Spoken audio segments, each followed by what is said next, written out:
Anorexia, bulimia, são termos complicados, mas são assuntos delicados que você deve saber como lidar.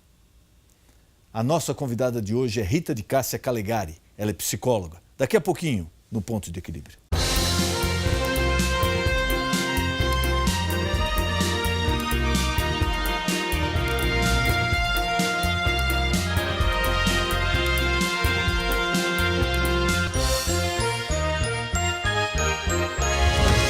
Muitas vezes, a forma como nos enxergamos no espelho não condiz com a realidade. Gostaríamos de ser mais bonitos ou mais magros, por exemplo. Mas quando esse desejo é levado ao extremo, há uma distorção da imagem que fazemos de nós mesmos.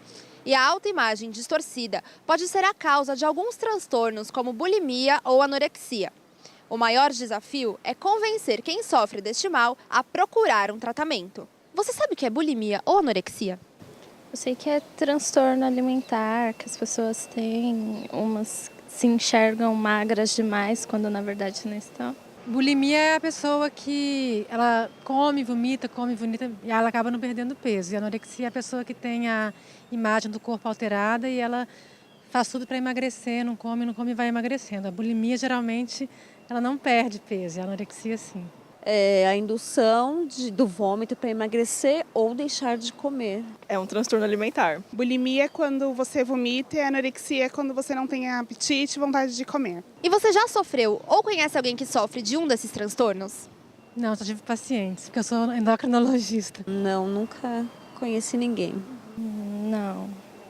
Sim, eu fiz balé clássico durante muito tempo e é um nicho muito concentrado de bulêmicas e anorexas. Não conheço e também não sofri. E o que você acha que leva a pessoa a sofrer de uma dessas doenças?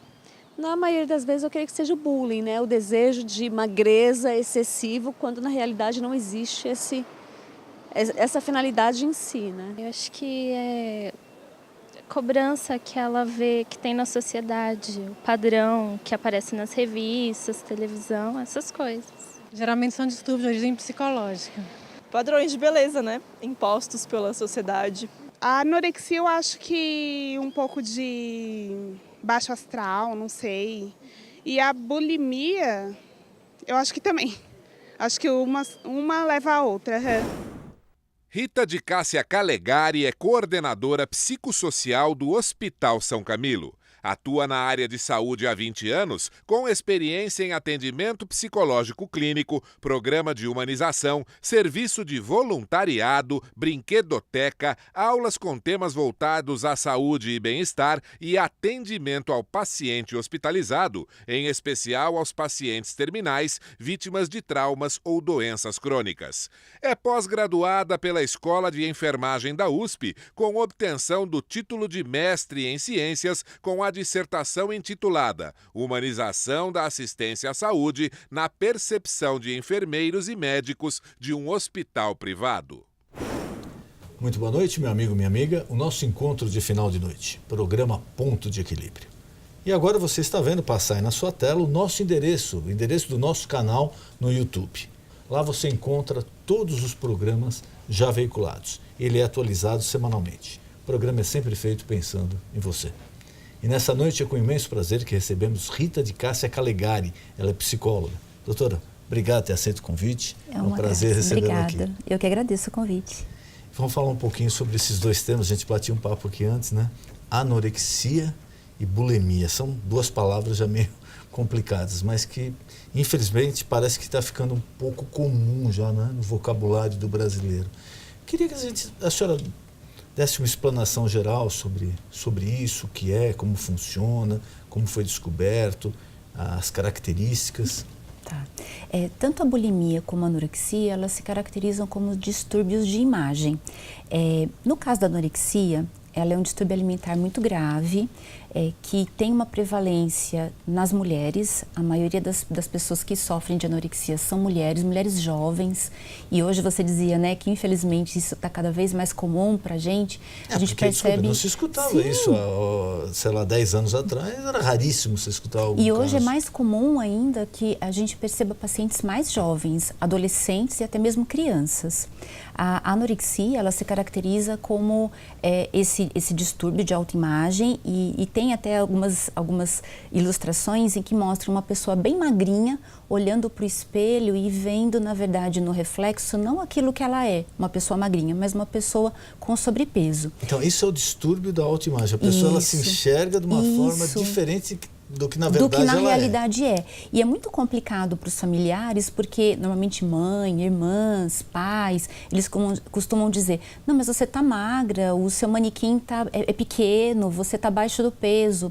E a grande dificuldade da anorexia é que a pessoa ela não enxerga dessa forma, ela realmente se vê com sobrepeso.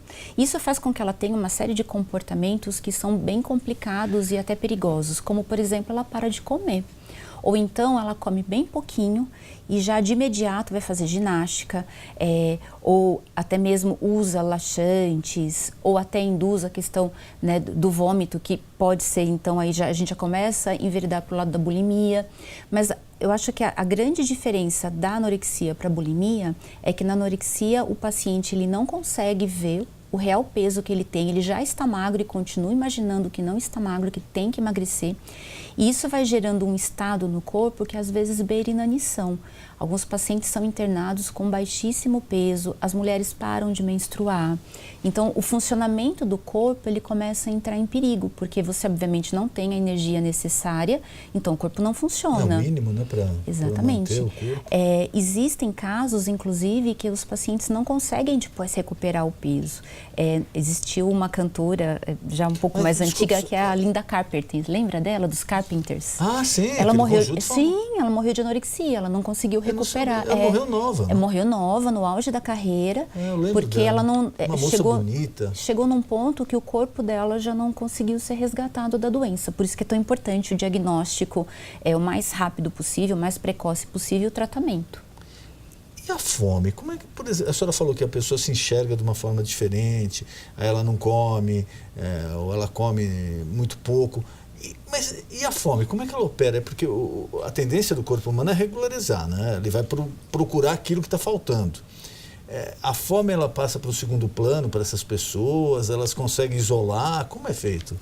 No caso do paciente que sofre de anorexia, ele de fato ignora essa fome. O corpo pede, né, e ele ignora, ou vai fazer uma atividade física, ou tomar água, né, para enganar. Existem pacientes que passam o dia todo, às vezes com uma salsicha, com uma maçã. Então, são padrões alimentares bem nocivos. No caso da bulimia, que também é um distúrbio alimentar bem importante, existe uma característica associada que é a questão da compulsão. A compulsão é um desejo que eu tenho, incontrolável, e que eu só alivio quando eu faço alguma coisa. Então, existem vários tipos de compulsão, mas na bulimia, a pessoa ela tem aquele desespero pela comida. Então, diferente da anorexia, que o paciente muitas vezes até ignora a fome, na bulimia não. Ele ataca a geladeira. Ela sente fome, ela sente vontade de comer. Sente, mas numa fase inicial da doença, sim. Em fases mais adiantadas da anorexia, o paciente realmente não sente mais fome, né? Ele que entra na inapetência. Já no caso da bulimia, o paciente não tem só fome, ele tem uma compulsão alimentar. Então, são pacientes que eles comem literalmente tudo que tiver na geladeira, tudo. Eles comem o que vier pela frente, porque é uma vontade incontrolável, uma ansiedade incontrolável, que só se alivia quando eles de fato comem tudo que eles puderem. E aí vem um sentimento de culpa horroroso, um sentimento de frustração muito grande, e muitas vezes a ação imediata é a indução do vômito ou o uso de laxantes, diuréticos, para se livrar daquilo que ele ingeriu sem controle. Está associado a um arrependimento. Sim, um arrependimento muito grande e por ser uma compulsão, uma incapacidade de controlar. Muitas vezes, esses dois distúrbios, eles se entrelaçam, né? Às vezes a gente tem um paciente que ele é anoréxico e sofre de bulimia, outras vezes não. Mas é muito comum que a gente encontre os dois associados. E os riscos a médio, a curto, a médio e a longo prazo? Porque mesmo como a senhora falou, tem até criança que já está passando por isso, né? Sim. Não é nem adolescente, é uma criança ainda. Quais os riscos, quais os danos para a pessoa?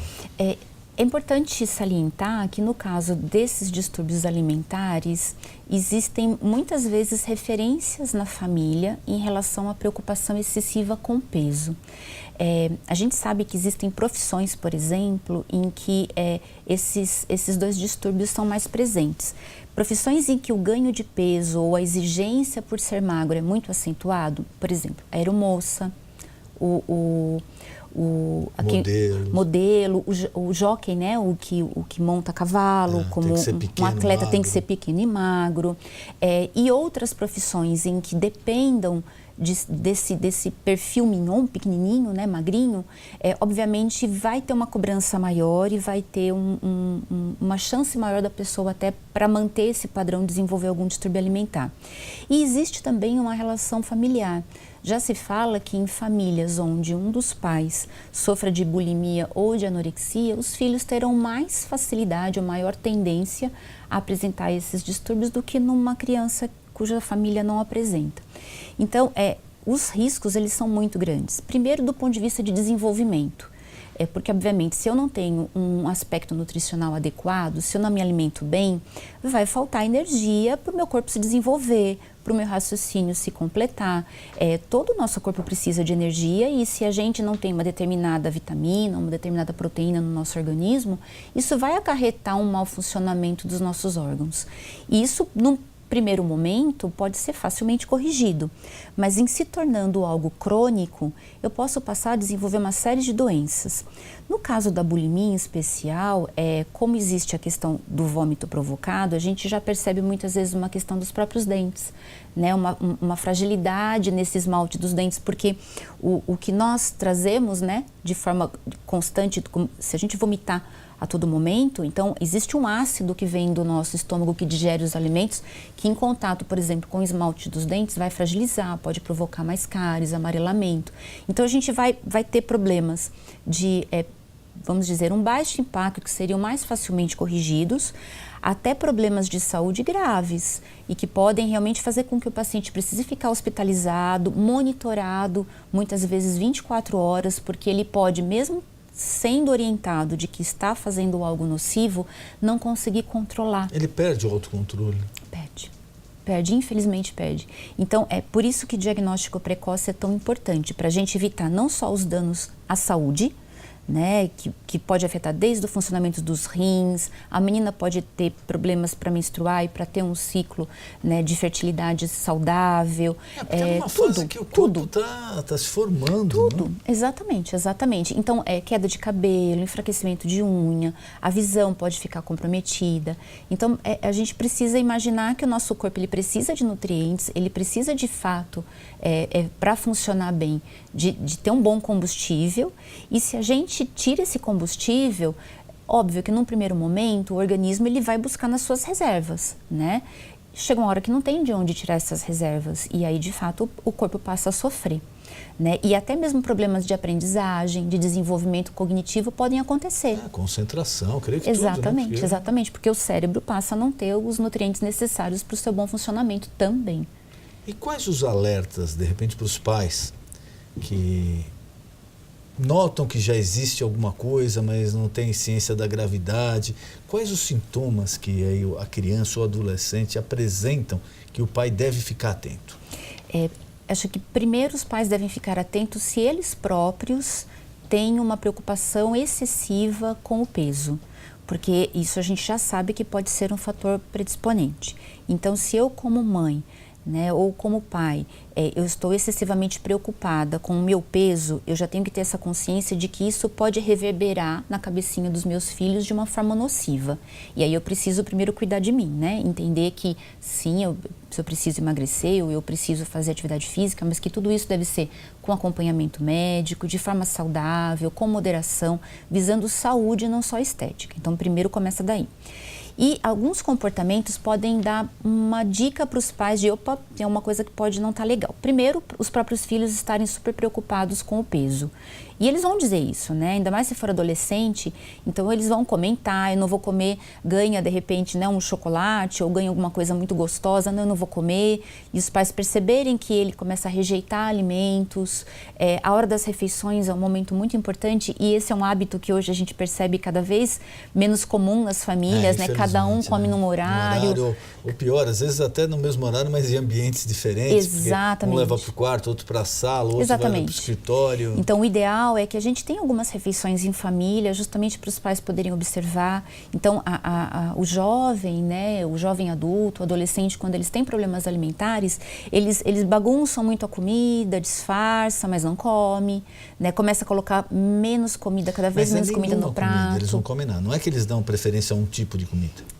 Às vezes pode existir uma preferência, né? É fazer a dieta do ovo, aí só come o ovo. Até porque na internet, nos meios, né, de mídia, existem muitas propagandas com esse apelo, com esse chamariz de você vai comer só maçã durante um período e vai perder. Aí a menina começa a imaginar no Réveillon que ela quer usar um determinado biquíni, uma determinada roupa, então ela começa só a comer maçã. Então se a mãe começar, né, o pai começar a ver que o filho de repente está obcecado por um tipo de alimento, tentar entender, observar, ver se ele está realmente, às vezes, iludido, né, na perspectiva de que ele vai fazer uma dieta milagrosa e que vai entrar no manequim que ele gostaria.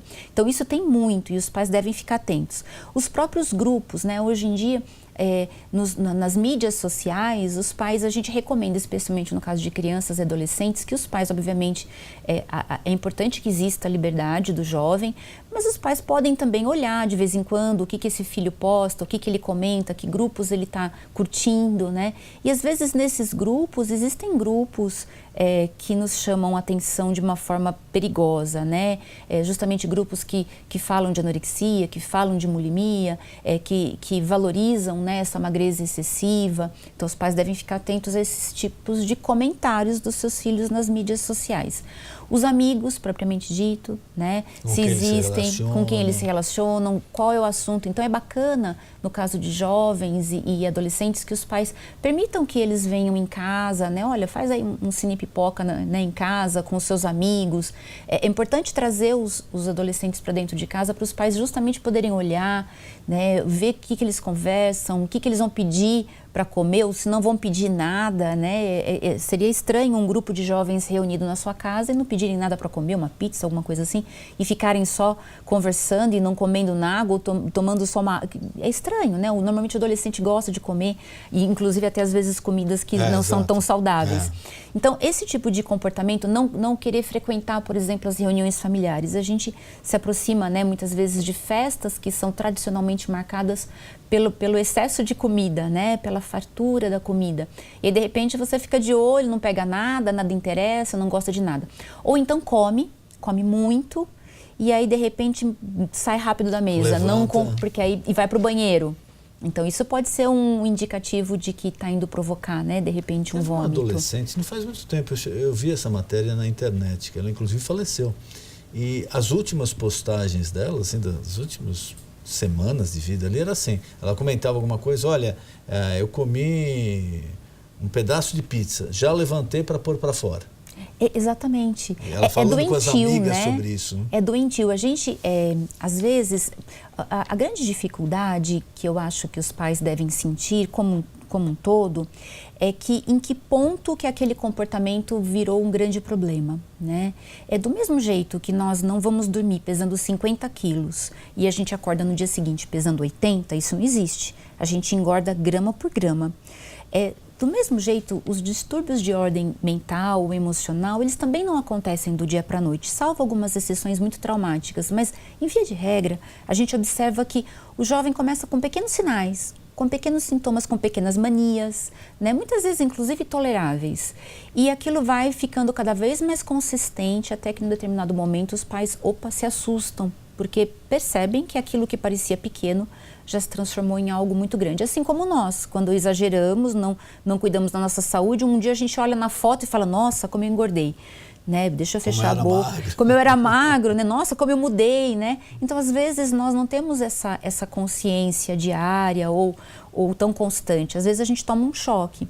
Então, os pais precisam ficar atentos, pequenos sinais, pequenas manias, óbvio, né? Se o jovem ou a menina ou o menino falam que estão preocupados, querem emagrecer, os pais não precisam entrar no estado de alerta, mas devem observar como eles estão fazendo esse processo de emagrecimento e ver se está saudável ou não. Por isso que a gente sempre pede para ter em dietas, né, é importante tanto para ganho de peso como para perda de peso que você tenha um acompanhamento do médico, porque ele justamente vai poder avaliar a sua saúde, né, e uma perda ou um ganho de peso que seja de uma forma gradativa. Porque essa ideia de que eu vou perder muito peso rapidamente ou vou ganhar muito peso rapidamente, ela é errônea, né? E ela acaba sobrecarregando o organismo de alguma forma. E essa passagem de um extremo ao outro? Eu pergunto à senhora, porque eu conheço o caso de um adolescente que hoje ele deve ter 17 anos, até uns 2 anos atrás ele era muito gordo e era, né, lógico, sofria bullying na escola, com os amigos, etc. Aí ele resolveu mudar a vida dele e foi muito bom para ele, mas eu noto que agora ele já está no outro extremo. Então ele está extremamente magro, ele só fala de academia, de não comer, etc. Essa passagem também é perigosa, porque, não sei, no meu conceito ele deve imaginar que se ele não cumprir 100% disso daqui, ele vai voltar a ter o corpo que ele tinha. Você está apontando algo muito importante. Quando existe um trabalho e você muda o seu padrão físico, né? Então, se você tinha sobrepeso e de repente você fica com o corpo que você queria, o medo de, eu comi um pedaço de bolo e aquela fantasia de que eu vou voltar na estaca zero é muito grande. Eu vou ganhar os 20 quilos hoje. De um dia para o outro. Existe essa fantasia, isso também é reforçado pelo sofrimento que é fazer dieta, né? Eu acho que toda restrição alimentar, ela é muito sofrida, né? Porque comer é muito gostoso, nós temos uma cultura que valoriza, né? A questão, a gente socializa, né? Enquanto come, a gente partilha o alimento, tem muito a ver com afeto, né? Se a gente quer ver uma mãe angustiada, é uma mãe de criança que não come. Ela entra num sofrimento, né? Então, assim, existe uma questão afetiva muito importante relacionada à comida. Então, quando a gente passa de um extremo para o outro, as fantasias e o medo, de fato, de deslizar aqui, comer um pouquinho e perder a mão e voltar a adquirir, ter que sofrer tudo de novo para ficar magro novamente, de fato fazem com que as pessoas fiquem bem rigorosas. Isso também pode ser um pouco o efeito da disciplina, né? Porque a gente sabe que um fator sucesso, né, de uma dieta bem-sucedida é a disciplina.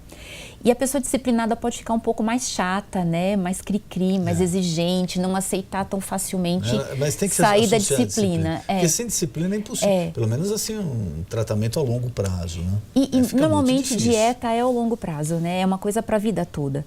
Então, é preciso contemporizar, é importante às vezes relevar. No caso do jovem, eles são muito 880, né? Então, pode às vezes acontecer de ter esse comportamento super rigoroso, muito mais como um excesso de disciplina, de alguém ainda que não consegue regular, né, a sua própria disciplina, então prefere exagerar do que relaxar e voltar a um nível que ele já superou e que não deseja voltar, porque, como você deu exemplo, pode sofrer bullying na escola, tem a questão da autoimagem, muitas vezes a própria saúde. Às vezes, com sobrepeso, o jovem não consegue praticar atividade física, não consegue acompanhar seu grupo, não consegue comprar uma roupa do jeito que gostaria. E a partir do momento que você passa a ter esse ganho de comprar a roupa que você quer, porque sempre tem um tamanho, de acompanhar atividades esportivas ou de grupo, de ser aceito socialmente, porque a gente sabe que isso pode ser um fator que exclui o jovem de um grupo. Esses ganhos, eles podem significar tanto para o jovem que, de fato, ele fica exagerado no sentido de vigilante, né? Exageradamente vigilante. Por isso que é importante que exista esse acompanhamento médico, que exista uma família, né, bem esclarecida, para que ela não reforce negativamente no sentido de, não, realmente, nossa, você comeu um pedaço de bolo, você vai voltar. É importante que pai, mãe, vó, avô, irmãos, né, saibam que isso não é real e que você pode, sim, numa festa, abusar um pouquinho e depois, durante a semana, você vai voltar ao seu padrão alimentar e que isso vai sendo estabilizado no decorrer da sua vida. Então, é importante que a família também esteja orientada para apoiar, porque se o jovem ou está sozinho ou ainda tem uma família que fica excessivamente vigilante, aí a gente pode ter problema, sim. A senhora falava do tratamento. Como é o tratamento da anorexia e da bulimia? Ele é sempre multiprofissional. Nesses dois distúrbios alimentares é muito difícil a gente ter êxito só com acompanhamento médico. E por quê? Porque o paciente, ele tem uma carga, como eu disse, afetiva em relação à comida. Esse é o tipo de problema que envolve todo o núcleo da família, então as pessoas com as quais ele convive. E é preciso ter aí uma estrutura familiar muito boa para que dê realmente suporte ao tratamento. Então, minimamente, acompanhamento médico de um nutricionista e de um psicólogo são necessários. Às vezes a gente precisa de mais. Às vezes a gente precisa de um fisioterapeuta, de um psiquiatra e até outros profissionais, dependendo da gravidade do caso. Às vezes é necessário uma internação hospitalar para sair da crise, especialmente da inapetência. Então, tudo vai depender muito de um diagnóstico médico inicialmente feito. E aí, esse tratamento multidisciplinar, ele visa justamente essas várias esferas que envolvem o tratamento alimentar, né? Que não é só a comida, mas são os hábitos, e não é o hábito só do jovem, mas é o hábito e o comportamento de toda uma família, que precisa muitas vezes ser tratada junto. Porque às vezes a causa também é conjunta, né? Verdade, o convívio da pessoa. Então e os casos de recaídas, eles são comuns? Por exemplo, a pessoa começa o tratamento, melhora, mas depois, de um tempo, volta. Não, digamos, não, a gente não diz que é comum, mas eles são esperados especialmente nas primeiras tratativas. Porque a gente está falando de mudanças comportamentais que são muito profundas, né?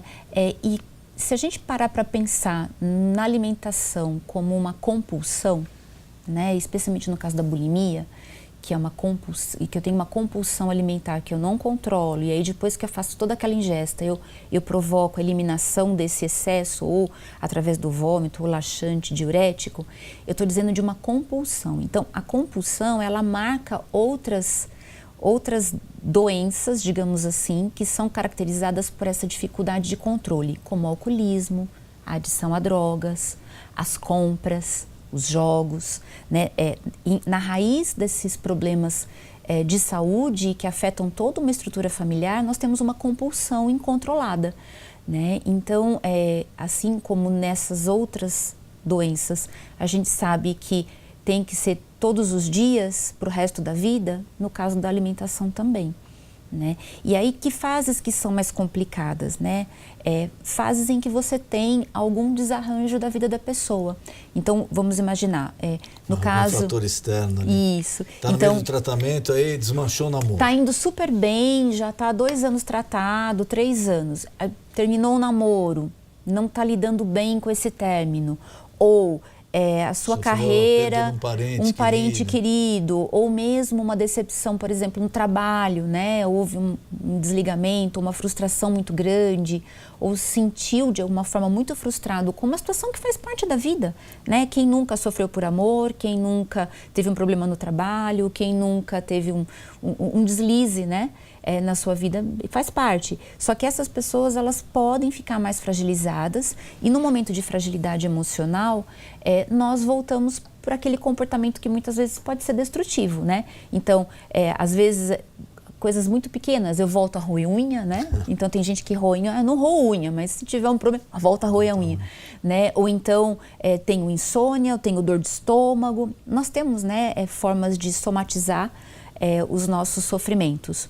No caso de quem faz um tratamento para um distúrbio alimentar tão sério como a anorexia e a bulimia, eles precisam ficar atentos, sim, porque são fases, não é uma profecia, vai acontecer, não é isso, mas precisa ficar um pouco atento para que justamente isso não aconteça. Eles ficam mais vulneráveis. Né? Sim, uma vulnerabilidade maior. Doutora, queria mais uma vez agradecer a presença da senhora aqui, nosso tempo está acabando, e colocar à sua disposição algum tema que eu não perguntei, algum recado que a senhora queira passar ao telespectador, fique à vontade. Eu agradeço o convite, é um prazer, e eu me coloco à disposição, bem como do hospital que eu trabalho, e se vocês quiserem mais informações, podem procurar no site, que é o www.hospitalsaocamilosp.org.br. Doutora, muito obrigado, foi um prazer. Eu que agradeço, o prazer aqui. foi meu, muito obrigada. O nosso encontro de final de noite, programa Ponto de Equilíbrio. Boa noite.